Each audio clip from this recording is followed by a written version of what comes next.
Salut à tous, Loïc Ternisien, naturopathe, énergéticien. Aujourd'hui, on parle d'une huile essentielle très puissante contre les bactéries, l'huile essentielle de cannelle.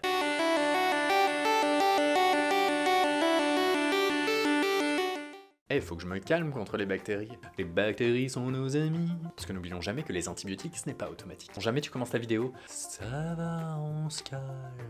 Aujourd'hui, nous parlons spécifiquement du cannelier de Chine. Son nom latin, c'est Cinnamomum cassia. À ne pas confondre par exemple avec Cinnamomum verum. Deuxième chose importante, on va parler de l'huile essentielle faite à partir du bois de cannelle, des rameaux et non à partir des feuilles. Ça, c'est fait. On ne tapera pas sur les doigts. C'est une puissante anti-infectieuse. Elle va s'occuper de toutes les bactéries et les champignons.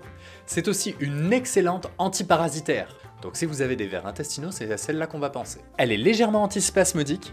Par contre, c'est une super tonique et stimulante. Elle va vous donner la pêche! Vous allez être une véritable pile électrique. Sur le plan moléculaire, elle doit contenir entre 70 et 85% de trans-cinnamaldéhyde et entre 2 et 10% d'acétate de cinnamyl. Alors l'huile essentielle de cannelle, on le répétera jamais assez,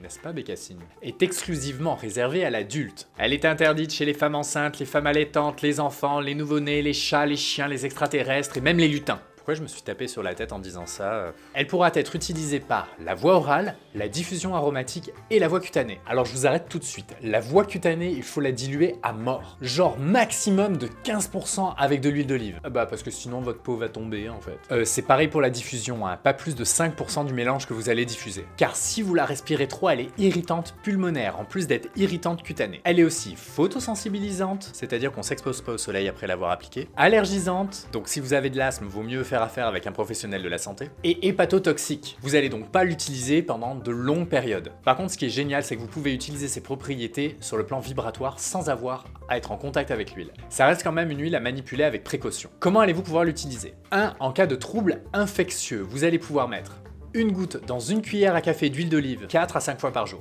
On parle de tourista, on parle de diarrhée, on parle de gastro-entérite, bref.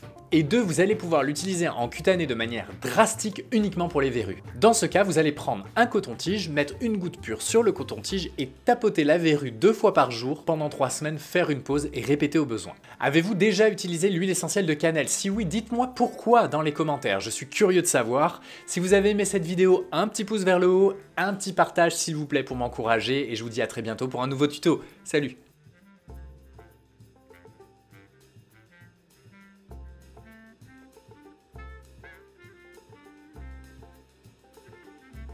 Est-ce que vous croyez que ça dérange Bécassine quand je tourne comme ça?